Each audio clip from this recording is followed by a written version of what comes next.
Ambil mula dah. Boleh. Okay. Bismillahirrahmanirrahim.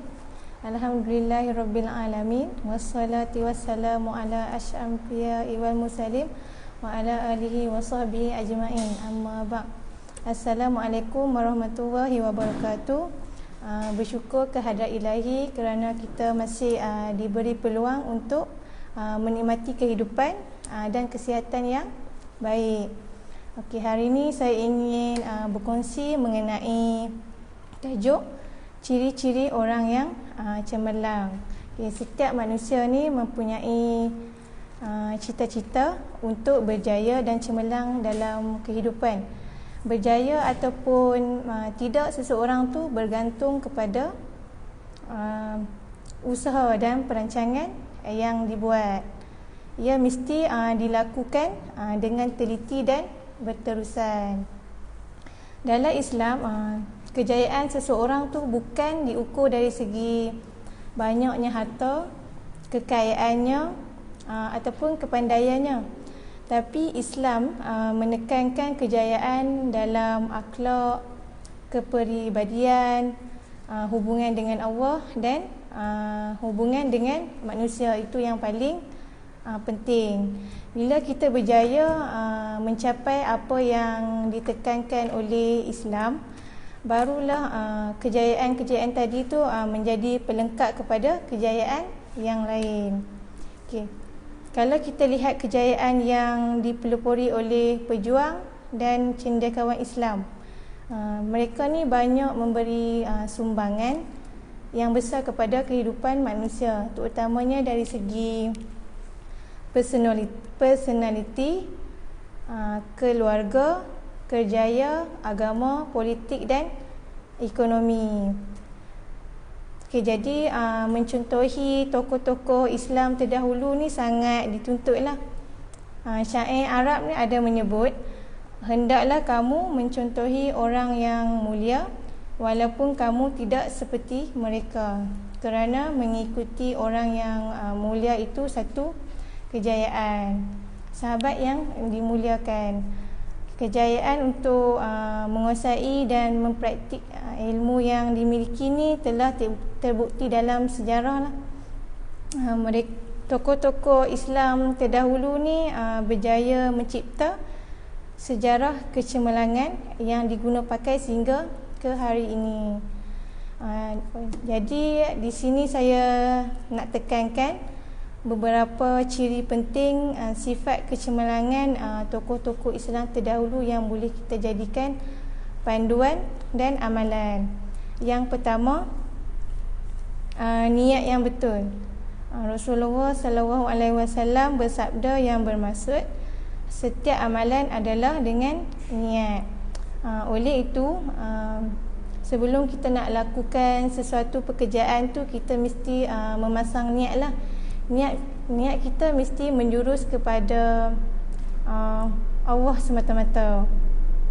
Okay, sama ada niat kita tu, pekerjaan kita tu dalam bentuk ibadah ataupun amalan kebiasaan, kita mesti niatkan kerana Allah. Yang kedua, ada wawasan dan matlamat. Okay, kita perlulah meletakkan wawasan dan matlamat dalam hidup. Matlamat kita yang baik tu mesti disusuli dengan cara yang baik lah. Contohnya matlamat kita nak dapat keuntungan yang tinggi dalam perniagaan. Contohnya, okay. Jadi jalan kita nak capai matlamat tu, keuntungan tu mesti dengan cara yang baik lah. Walaupun kita ada pesaing dalam perniagaan kita, kita tak boleh lah jadikan persaingan tu, maksudnya kita tak boleh nak buat benda yang tak baik lah, supaya kita boleh cantas orang yang sama perniagaan dengan kita. Okay. Kita tak boleh menggunakan kaedah matlamat boleh menghalalkan cara lah. Kalau kita nak capai keuntungan tu, mesti dengan cara yang baik lah. Kita tak boleh macam guna bomoh ke, kita syirikkan Allah lah, supaya perniagaan kita lebih maju daripada orang lain. Kita kena bersaing secara sihat.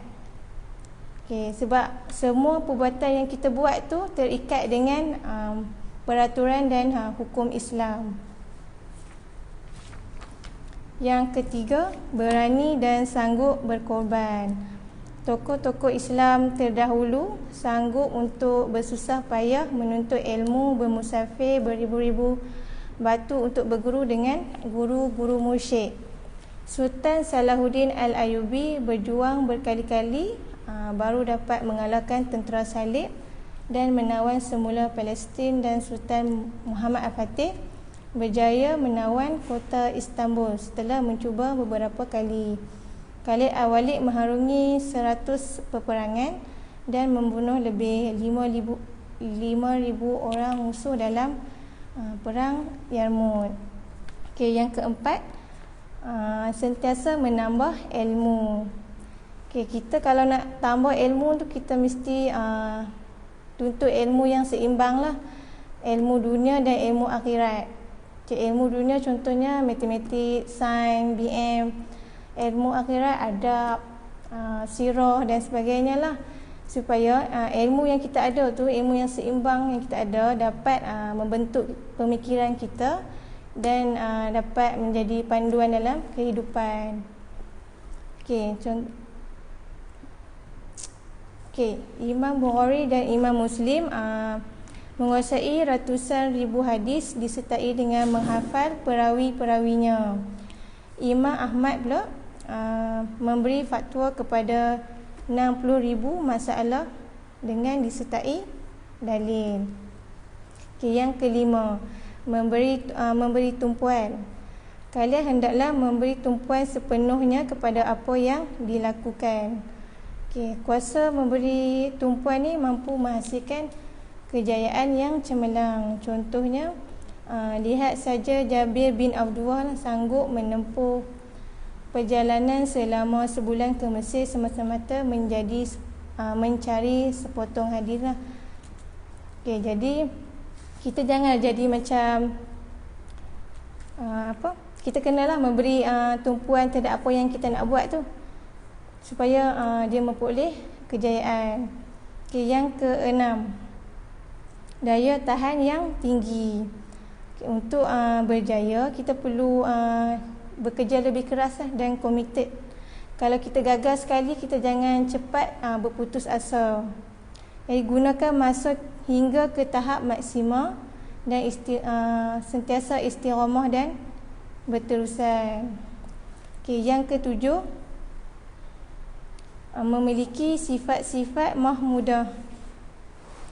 Nak capai kejayaan ni, kita kena memiliki sifat-sifat yang baik lah. Contohnya sifat warak, sabar, amanah, jujur dan ikhlas. Jadi sifat-sifat mazmumah ni seperti marah, hasad dengki, ujub, riak, sombong dan takbur ni kita kena elakkan lah. Kita kena terapkan dalam diri sifat-sifat yang baik saja dan buang jauh-jauh sifat yang tak baik. Ini kerana sifat-sifat keji atau mazmumah ni adalah sifat negatif yang mendorong kepada kegagalan dan kekecewaan. Akhir kata, jadilah insan yang cemerlang dan berjaya dunia dan akhirat lah, dan mendapat keredaan Allah sallallahu alaihi wasallam, dan menjadi insan yang cemerlang di hari akhirat dengan dikurniakan balasan syurga dan dijauhi dari siksaan neraka. Di masa yang ada ni saya ingin membuat sedikit promosi, iaitu pengambilan pelajar baharu. Saya nak buat pengumuman. Madrasah Darul Mumtaz kini membuka peluang bagi kemasukan pelajar baharu bagi tahun 2021. Terbuka kepada pelajar sekolah rendah dan menengah dari tahun 1 hinggalah ke tingkatan 5. Jadi marilah sama-sama mendidik anak-anak kita ke arah pendidikan seimbang dunia dan akhirat, iaitu di Madrasah Darul Mumtaz.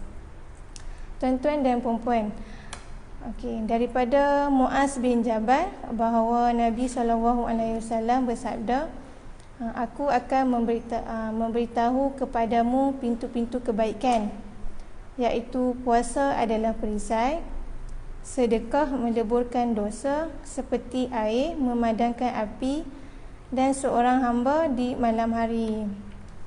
Okey, pengajarannya, pelbagai pintu kebaikan dianugerahkan kepada orang mukmin, antaranya ibadah puasa, sedekah dan qiyamul lail. Yang kedua, ibadah puasa adalah pintu kebaikan yang menjadi benteng atau perisai seorang mukmin daripada melakukan perkara-perkara yang dilarang oleh Allah. Yang ketiga, puasa sedekah pula adalah pintu kebaikan seorang mukmin yang boleh menjadi penghapus daripada dosa. Hadis Nabi SAW, ittaqunna rawalau bisyiqqi tamrih, hindarilah mereka neraka meskipun dengan sebelah biji kurma. Okey. Yang keempat, menghidupkan malam qiyamul lail dengan melakukan solat sunat, tilawah Al-Quran, berzikir, memohon ampun dan berdoa merupakan pintu kebaikan seorang mukmin untuk membina kekuatan rohani. Saya dengan rendah diri hati ingin mengajak tuan-tuan dan puan-puan, saudara-saudari di luar sana untuk sama-sama menginfakkan harta ke jalan Allah dengan menyumbang kepada Madrasah Darul Mumtaz, walaupun hanya dengan RM1 sahaja. Untuk makluman, kami pihak sekolah masih memerlukan baki wang sebanyak RM19 juta lah, 198,000 lagi untuk melunaskan pembayaran tanah sekolah. Okey, jasa tuan-tuan membantu kami pihak sekolah amatlah kami hargai dengan ucapan ribuan terima kasih. Setakat itu saja daripada saya. Assalamualaikum warahmatullahi wabarakatuh.